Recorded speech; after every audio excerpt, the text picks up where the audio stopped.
Hey everybody, Kyle Sasser here, and it's everybody's favorite time of the month. That's right, real estate market statistics time. These real estate market statistics are for Hillsborough County for August 2026. So, calling these the August 2026 numbers, but the numbers are actually from July. And the reason we do that is because a month is really the most reliable block of time that we can gain any useful information from when it comes to real estate. A day is way too short, and a week is also way too short. There's too much variation week to week with holidays, weather, stuff like that. But a month is a pretty good bellwether. We also don't compare month to month, so we're not comparing July to June. And that's because the calendar year has a natural ebb and flow. So spring and summer times tends to be the most active time periods. Wintertime tends to be less activity. So comparing month to month, you're always going to have that variation. So we are comparing July 2026 to July 2025 while keeping an eye on the rest of the year just to make sure that nothing's getting too out of whack. Now, if you remember back to your mathematics classes, you might remember median and averages. So average, everyone kind of remembers that. You take, let's say 10 houses, you add up the price that they sold for, you divide it by 10, and that gives you the average sales price. Median sales price is a little different though. So what that is let's say that you have 130 homes that have sold. The median is the price at which there is an equal number of higher and lower priced homes. So median is more of the true, quote unquote, price of the market.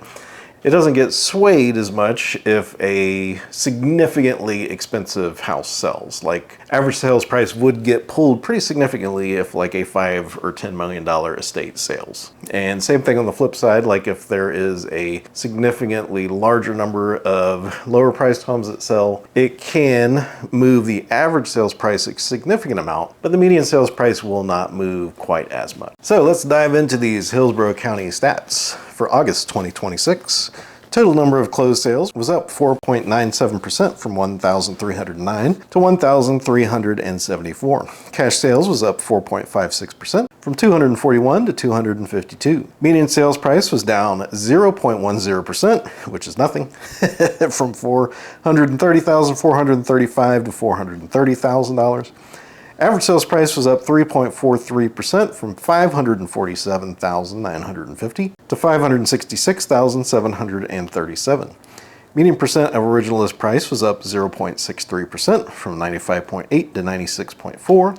Median time to contract was down 8.57% from 35 days to 32 days. New listings were up 2.65% from 1,700 to 1,745, while active inventory was down 8.15% from 4,922 to 4,521. Foreclosures were up 600% from 2 to 14, which is nothing. And short sales were at 9, which is an infinite increase because the previous year was 0. Now, I do like to go over the different price points because $1 million home does sell for a slightly different price. It does sell for a slightly different time frame than a $300,000 house.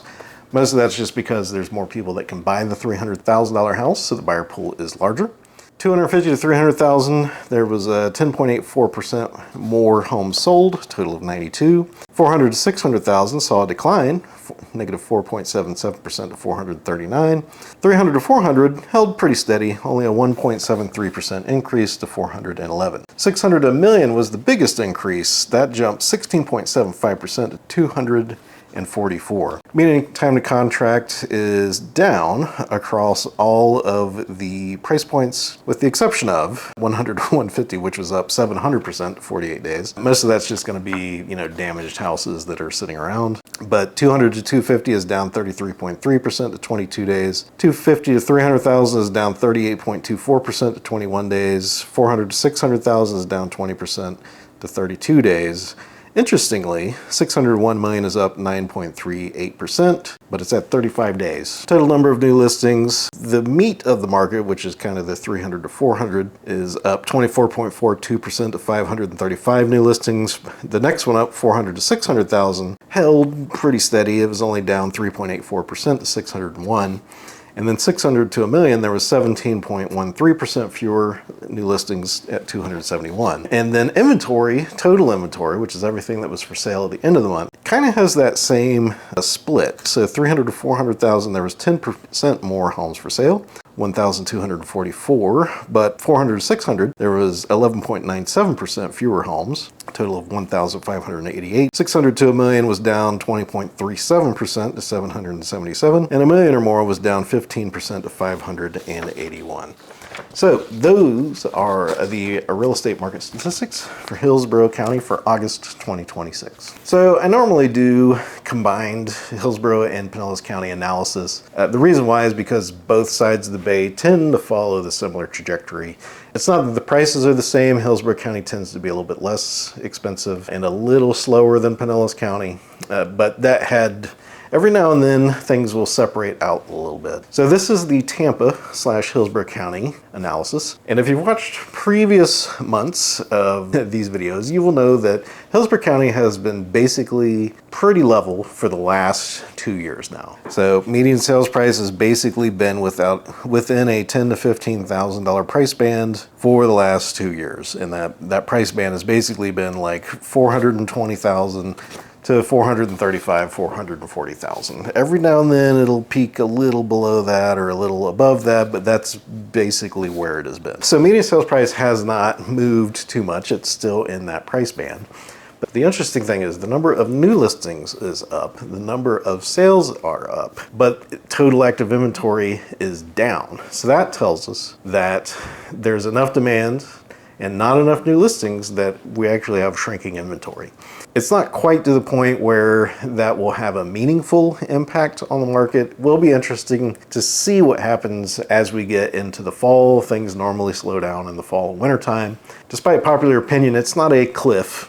You don't say, oh, school's in session, and then the real estate market just immediately, crashes and burns, never to be revived until Easter. So it's more of a slow decline through the fall and the winter time. But the thing that we watch is the balance, right? So it's basically real estate comes down to 3 metrics. How many houses are we selling? How many houses did we have? How many new listings went up for the market? And depending on what happens with those three numbers, it helps us gauge what's going to happen in the future. Overall, declining inventory eventually could lead to significant price increases. It would have to be sustained for a considerable amount of time. And that also is backed up by the fact that time to contract has shortened. It's not anywhere close to the point where, we're going to be having like 30 offers on a house again or anything like that. We have a long time to go on that. But it is interesting because it is a bit of a shift. Now, Pinellas County, if you go to the Pinellas County video and take a look at that, it's drastic, the difference that has happened in the last year. Much of that is going to be, which I had pointed out on previous months' videos and previous years' videos over there, which is those flood damaged, those storm damaged houses are going to, show up in the market, and they're going to appear to keep the stats depressed. And then what will happen is after a couple years, the market will return to normal. And so on the Pinellas side of the bay, we've definitely seen big jumps in median sales price, all of those sorts of metrics, which again, it's not necessarily that things are going crazy over there. It's just, things are starting to return to normal. Hillsborough County wasn't as impacted by the storms. And so I had been relying more on my analysis of Hillsborough County because, again, Hillsborough County and Pinellas County tend to follow each other. So even though, Pinellas County, let's say there's 4 fingers on the Pinellas County market and this one was hurt. If we know that, Hillsborough County made it through pretty good, and, we can keep an eye on what Hillsborough County was doing without focusing on how hurt Pinellas County is. And so what Hillsborough County had been doing is it had been holding, which showed up in the stats in Pinellas County, but not in anything published. What I had to do was I had to eliminate the flood damaged areas and focus primarily on the mainland of Pinellas County. And what I'm seeing over there now is things are, the market is reconciling back into one market over there.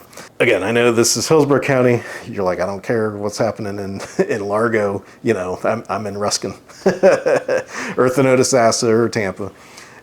But it's interesting because that's coming up, but really the story for Hillsborough County has been steady Eddie for years now. And so that continues to be what it's doing. There's a few interesting things with closed sales and total inventory are doing. It's going to take a few months that I'll be watching that to see what happens. So, you know, hit the subscribe button and all that stuff. But by and large, on the buyer side, there is a large number of homes to choose from still across a wide swath of the Tampa Bay region. And on the seller side, it's still pretty easy to get a really good price for your house, even top of market. And on the selling side of things, if you've been thinking about selling your house, you will still get a top dollar for the house. The honest assessment is if you bought within the last year or two and you want to sell it for like $40,000 more than that, it's not an impossible task, but that is a very difficult task. Just buyers do have a lot of choice now. But at the same point in time, plenty of houses are selling. Things are not taking forever to sell anymore. And we're back down to like 32 days now, which is basically borderline seller's market. So those are the stats for Hillsborough County. I want to thank you so much for hanging with me through these videos. I know some of them get a little lengthy, I get a little rambly sometimes, but literally just sharing my thoughts on the market with you. If you would like help finding your own amazing home in the Tampa Bay area, I would love to help you out. You can reach me at 727-300-2111. Alternatively, there is a link to my calendar in the description down below. You can click that. It'll take you to my calendar. You can choose the time that works best for you to have a chat. That's the best first step. If you have any comments, thoughts, or questions about anything in the stats or just real estate in general, feel free to leave those in the comments as well. Thank you so much for watching. My name is Kyle Sasser, and I'll talk to you soon.